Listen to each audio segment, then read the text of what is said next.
Midwest Guys presents Gotham Watch. Yay, Gotham! Tell Sal it's over. The guns are bought. The killing room is waiting. He doesn't know it, but he's a dead man. On second thought, I'll tell him myself. Hello, everybody, and welcome back to For Midwest Guys Presents Gotham Watch. Today we'll be reviewing Prisoners. With me today is Mr. Brian Ankenbauer. What's up? And my brother Aaron. Hey, how's it going, man? All right, guys. How are you guys doing today? Doing all right? Yep, Good. up. Good. All right, so let's get into this episode of Gotham. I think we start off with this one, and they do the prison montage, so to speak, with Gordon. So we kind of see his life, and what we come find out to know is apparently protective custody. Yeah, he's in there for, 7 weeks? 7 Something weeks. like that? So he's just kind of going through the routines. Yeah, goes to bed, does his job with the laundry. Gets up. Yeah.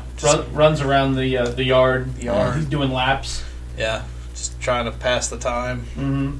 Do his time, as he says. And then after that, we're introduced to the, I guess, the warden. I guess. I don't quite recall his name. Yeah. So, warden's fine. And the warden pretty much tells him, Warden douchebag. Yeah, warden douchebag, because I don't remember his name. Warden wants his cut of money. Yeah. Yeah, and he's apparently worked with the former Commissioner Loeb and was part of the, I guess, his inner circle of corruption. Yeah. Yeah. He even said he goes, I'm doing this for Loeb. He wanted me to put you in blah blah blah. Like Loeb has still got connections somehow. Yeah. Still pulling the strings with him. I didn't quite grasp that. We haven't heard of Loeb since last season, right? Yeah. Right. Or the beginning of this one or whatever. But yeah.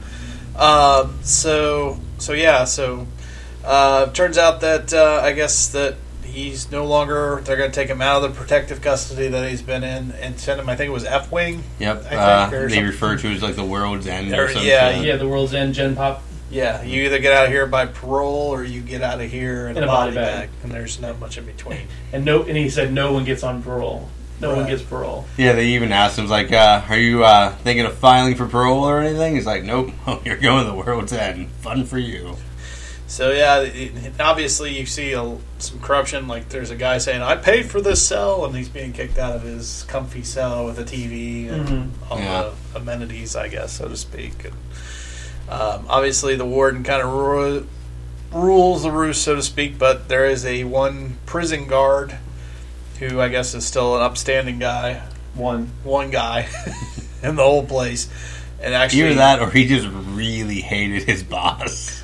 It might be a combination of both. It might be, he can't stand what he sees, and he's actually helping Gordon. He actually ends up helping Gordon. Do you guys like that element of having the one good guy left in the place, so to speak, I guess? Or I don't know. I didn't really care for this episode a whole bunch. I didn't feel it was needed. Like, all of it was needed. Like, it went into a lot of detail. Yeah. Like, trying to set up characters that we aren't going to see anymore. Yeah, you get to see Death Flag Puck or whatever his name is. Yeah, I'm not going to die in here. Yeah, it didn't make sense the way... Technically it didn't. It did. He was out for 5 minutes. Like, it's not the same thing. It didn't make sense the way they ran this thing up. Like, they introduced the warden and what a ruler he was, and they introduced this guy, what a good guy he is, and Puck and this other guy, and then we're not okay. Yeah, and then he's out. There's a lot of setup, not only in this episode but in the previous episode to get here, and it's like there's no payout really. Mm-hmm. Like, it just transitions to him going back into Gotham with Falcone's help, and then possibly trying to find the guy who set him up, and it really transitioned through the entire thing way too quickly. It went really, really fast, and it was like... But I guess the episodes went really fast, but time-wise for the show, it's been 6 or 7 weeks, right? Well, it's been 7 weeks for this episode, and then And the other one went fast too. Yeah, because the other one was, 3 to 6 months, like, for his trial? At least, yeah, because they showed the trial and him being convicted all within one montage, and seemed like at least 6 months had passed because the previous episode, Bruce got beat up and his wounds had already healed. By the time his, sentence, he heals up fine. Yeah, so... so in 2 episodes, we've almost gone... Almost a year. Yeah, 8 months to a year. Yeah, because she announced she's pregnant, a few episodes ago, and now... Well, yeah, she lost the baby, but still, supposedly. So it's been at least 9 months up to this point, at least in the timeline. Yeah. So what do you guys think of Falcone coming to the rescue? I didn't expect to see him back. I thought he was. To be honest, I thought it was like, I guess it's an easy way of kind of having an end to the corrupt prison system, but it kind of seems unnecessary beyond that. Like, it really just seems kind of like, oh well, let's bring him here just to make the plot work, sort of thing. Because I had actually forgotten about him. Until they brought him back, I was like, oh yeah, he is still alive.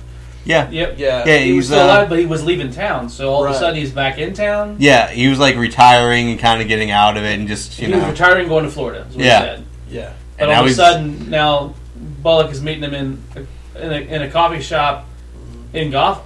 Yeah.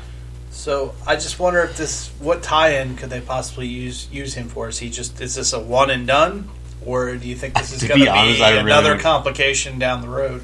I actually wouldn't be surprised if it is a one and done. Like, yeah. To be honest, like, unless they want to throw him in for another story arc, I can't imagine them really using it for anything beyond just kind of a plot device sort of character. Yeah, I really think it's to be a one and done. He was never really a villain in this show. He was an antagonist for like Mooney and Penguin sort of thing. Right, but he was more about law and everything else than he was about actually being a criminal, like a villain. In a very skewed way. He was kind of a lawful evil sort of character. He was a criminal. Yeah. But he was a criminal that respected the law and wanted everybody else to respect the law. There was a system in place he wanted to uphold. Yes. I would say he was the darkest. If there were shades of gray, he's definitely the darker shade of gray you can have. Maybe, but I don't know. Like, he definitely wanted there to be order, but he also wanted to be, profit him. And he was more than happy for that to kill people or, go through unlawful things. Mm-hmm. So definitely not a good character by any means. Is it just me? I don't remember him parting on good terms, though, with Gordon and Bullock necessarily, though. Well, they did, remember, because they ran away from the group. Yeah. Together. Okay. And then because it was Selena and that group that were chasing after him. Versus, Bullock and Gordon and... Okay, yeah. All right, so I guess I don't think he really owed him anything necessarily. Well, maybe he did. Well, he didn't really owe him, but remember he knew Jim's dad. That's right, yeah. And he gave him that knife. Yeah. Okay. And so it's one of those, like, family friend kind of things, so I'm going to help you out because you're so-and-so's son. And right. I was wondering, because I was thinking about things like, okay. It was literally out of the blue when they showed Bullock talking to him and they showed him. I was like, oh, okay. Yeah, it's not so much a plot twist as much as it is just, let's throw this back in there because that kind of makes the plot work. I really thought when they were doing that, I really thought he was talking to Butch. Yeah, I kind of did too. Either that or they brought fish back or some shit. No, not yet. They would have shown that, but this was like, because you could tell it was somebody big in the booth. Yeah. Mm-hmm. And I was like, oh, he's talking to Butch. Yeah. He's going to get Butch to help. And then it was like... That actually kind of would have made more sense in some ways, wouldn't it? I would have thought so. That's why I'm thinking there might be something more to him. Like, we're going to see him down the line. Maybe this is how he reestablishes himself as the king of the criminals again. I don't know. I don't know. Like, I just don't see them going through the trouble of it. But then again, they went through a lot of trouble for this setup, and they haven't done a lot of it. We still have Harvey Dent. They don't really show him. But he is out there, and Falcone is... Wait, because he talked on the phone with him. And Yeah. Harvey then said he's going to look into it, but he's not going to press any issues. And But Bullock was upset. But Dent's Dent's main rival is, when he's still Harvey Dent before he becomes Two-Face, is taking down Falcone, and that's how he gets the acid splashed on his face. Well, yeah, but at the stuff same like time, that. you can kind of replace Falcone with kind of any generic gangster. You could. I'm just like any form of organized crime, really. Yeah, I'm just wondering if they're bringing him back because eventually we're going to see Fish back, obviously. We've heard the rumors. Well, either that, or you could really have Butch even being a stand-in for Falcone in that storyline without it being much of an issue. I agree. I'm just wondering. So, the other half of this episode, we deal with Penguin and his father and his new family. Mm-hmm. His stepmother, stepsister, and stepbrother. All somewhat wicked. Yeah. Well, they all kind of just want the money. money. Yeah. And they don't want to be written out of the will, which still seems kind of weird that that's the extent it would go. Is like, you were going to be in the will, but now I actually have a blood relative, you get shit. Yeah, and he even... Which seems a bit hyperbolic until he actually says it. Yeah, and she's like listening in the whole time, obviously, and just fueling their fire. But right from the get-go, she's constantly trying to figure out a way to get rid of Penguin. Yeah. And whether she uses her own daughter, she throws herself on top of Penguin. Penguin actually slips away. That was actually quite amusing. It was just kind like of a funny little, moment. woo! Yeah, it's like, get a hold of yourself, woman. Dear Lord. Yeah. Which kind of makes you question, like, how well did that programming work in that scenario? Out of this whole thing with the family that goes on, and obviously eventually he dies because they're trying to poison Penguin, and he ends up drinking the stuff and dying. Yeah, foaming Yeah, at the alcohol. mouth, sort of out. Like, what was it, acid or something? Something. I would assume some sort it was of acid poison. because, or- well, I would assume it would be acid because the son actually she looks at the bottle and she goes yeah, he tips it over. like just nods his head, and so he kind of tips it onto the floor so it spills, and as soon as it hits the rug it starts Smoking. smoking. Yeah. Yeah, So, yeah, that's true. But out of all of this, the one scene that I did like was the Taylor scene, where his father is making the suit for Penguin. And when he's doing that, there's one key element there. He pulls out an eyeglass piece, Yeah. which is just that round eyeglass piece on a chain.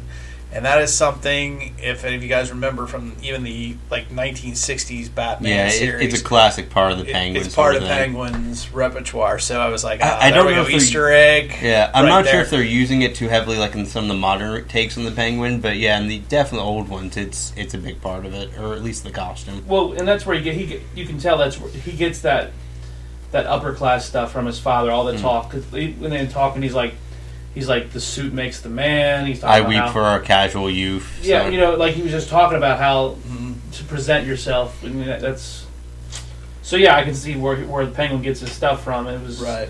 just one of those things, and I don't know. I think I don't know about you guys, but do you think that they killed him off too early? Once again, it felt rushed. Yeah, I do. I think they killed it off too early. Like I would have seen this maybe I next actually episode. I could send one more episode. To be or honest, something. actually, the Penguin family scene was kind of the highlight of the episode for me. Like, it was actually the more interesting sort of dynamic.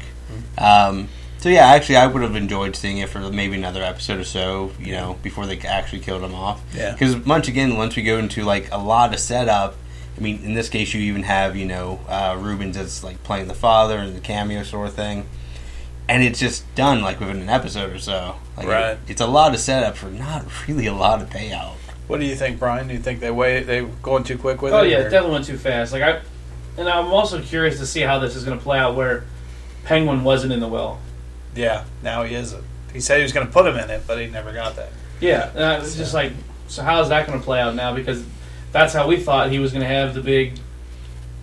If I Well- have to guess, he's going to kill the rest of them. Yeah, Well, yeah. I think he's going Yeah. to snap. Either that or Yeah, he I has do some too, sort of legal yeah. battle and just snaps on everyone. No, I think this is going to be he's just snapping. This is how When he we- reverts back. Yeah, when we saw him at the very end of the episode screaming, yeah. I really think that he's just going to snap and kill them all. Yeah. And there's Either that or he actually realizes they intentionally killed him rather than him I- dying off naturally. Yeah, I think that's what's going to happen because even in the preview for there's like a mirror scene and it looks like the old Penguin looking back at him through the mirror kind of deal. So yeah, I think this is. Do you think they're going to go through that same like Riddler dynamic they went with like earlier in the season? Maybe where it's like very- a split personality talking to himself. Yeah, because thing? he's been reprogrammed. Yeah. So this is the reemergence of the old Penguin, and I think he's going to take a little bit of the new with him. He'll take the eyepiece. I think he'll take the money. He'll somehow something will happen where he's got all the money and he's got all the power. And he'll use that, and that's what he'll build his new empire with. Maybe not necessarily criminal this time. He'll have criminal elements, but it'll be funded by his father's fortune. You don't think he's just going to start learn to become a tailor and just live out his days? I think because at least here's what I'm hoping all of this is that we actually get the what's the word aristocrat side of the Penguin. This is where he learns to become the more high society villain. Well, that's what I don't understand. I was like, that's why I think that Rubens needed to be around for a little bit longer. So he could learn some more stuff from him. Right. like you were talking about the aristocrat part, because now it's just basically a couple days. Yeah, at most it gives him something to aspire to. It's an idealized image in some ways. And the other thing I was going to ask you guys, what did the so it says 7 weeks later. So did Penguin meet his dad, and he's been hanging around him for 7 weeks? Yeah, I have no idea. Well, if you go by, I think if you go by the whole Gordon thing, in the whole episode, I think the timeline is the same in both. Okay, so Penguin got 7 weeks with his dad. That's my guess. Okay, but because when they talked about it, he was like, it's not very clearly stated though. The kid. It almost seems like he's been there for 2 or 3 weeks. Yeah. It's like, we just found out he's a murderer and he was running a criminal underground. I actually thought that was a great scene. He's like, you told me you had issues, but you never told me you were this good at it. Yeah, he's like, you never told me you were famous. Yeah. He was almost impressed by it. It was kind of amusing. I actually thought when he said he confessed that he said his father killed himself, I actually thought he was going to confess and say he's the one who killed him. Yeah. I kind of had that. And he said, the people in our family have that problem. Yeah. He said, I didn't have that problem, but I think you do. Dark thoughts. I feel like you may relate to his, illness more than I do, sort of thing. Yeah. So definitely some foreshadowing there going on, and it gives you a little bit of something to grasp, I guess, a little bit of a backstory. Either that, or we're setting up for Penguin becoming his own, bat cave in the basement sort of thing. Well, his father kind of instills, he says, I want you to keep this house exactly the same, and I want you to part of the hit. And then you see him, which is kind of part of you see him sleepwalking to his dad's ofce. Or to Penguin's grandfather's outfit. Yeah, that was actually amazingly funny. Yeah, the Scrooge. Maybe that's Gotham's twist. It's a different universe. Penguin becomes a superhero. He fights crime as the Dark Penguin. Yeah. Large Marge. Sorry, couldn't resist. We were talking about that off screen. You thought. Go ahead and say it. You thought every time you saw Paul Rubens, you said... every time he did the dramatic pause after every one of his lines, I really thought he was going to do the Pee Wee Herman laugh. And it was just okay, it was just felt off to me.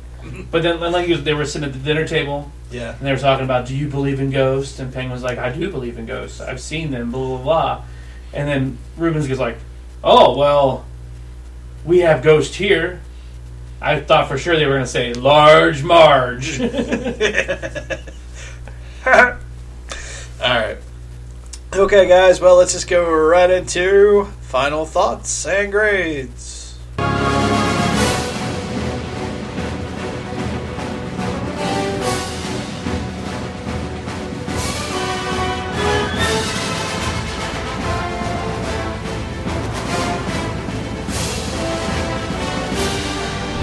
Aaron, I'll give you the honor of the first final thought, sir. I'd probably give the episode about a C. I actually enjoyed the Penguin family dynamic. I actually thought Rubens as his father played the role really well. But pretty much throughout the entire episode, it's a lot of setup from the previous episode, and really just kind of skips over it. It just really speed through what you more or less just spent an entire episode, if not more, actually building up. And it just kind of rushes over everything, and there's all these loose ends. I hope it ties in by the end of the season.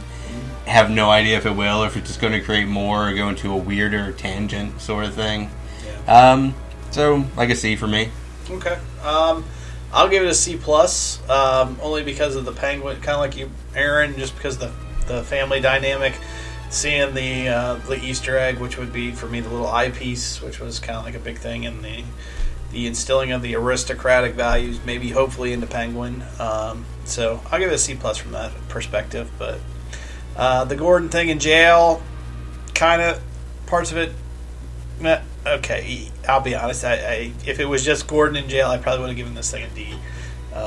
Really, the Penguin thing saved it for me. I don't know, Brian. What do you think? I think we're all in agreement. So I'm going to give it a C as well. Mm-hmm. This episode didn't do anything for me. It didn't really, aside from the Penguin part, it didn't really progress anything. Gordon could have broke out of just regular jail, not prison, and we'd have been in the same spot we're in right now. Yeah. So, hopefully next week gets a little better. Yeah, hopefully. So, where can you find us for Midwest Guys? Well, you can find us on iTunes by typing in the number 4 Midwest Guys in the search part of the iTunes, and make sure you hit subscribe. Also, you can find us on Twitter at the number 4 Midwest Guys. We continue Twitter Quest 2016. Mr. Rankenbauer, how are we doing on Twitter Quest? We're up over 800 on the main page, and Yep. I'm up over 1,900 on... Wow, so you're pushing the 2K almost. Almost 2,000 mark. Sweet. And where can people find you, sir, on Twitter? They can find me at Ankzone, ANKZONE. All right. You can find me at bwillie1977 as well. Love to hear from you guys. Also, you can find us on Facebook.com/the number 4 Midwest Guys. We are also now on a limited basis on YouTube. We're starting to release most of our podcasts going forward. Will be on YouTube as well as the Podbean, which you can also find us on podbean.com, actually. Same thing, number 4 Midwest Guys. Just type it into the search engine.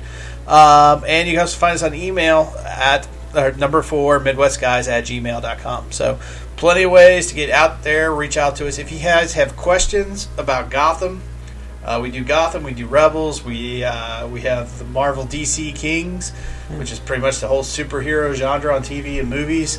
If you have any questions whatsoever, send them to us via Twitter, email, Facebook, doesn't matter. Reach out to us because we would love to hear your questions, and we already have on Marvel DC Kings answered quite a few questions. Yep. And we don't mind going in depth either. I love that part of that show. So reach out to us. All right.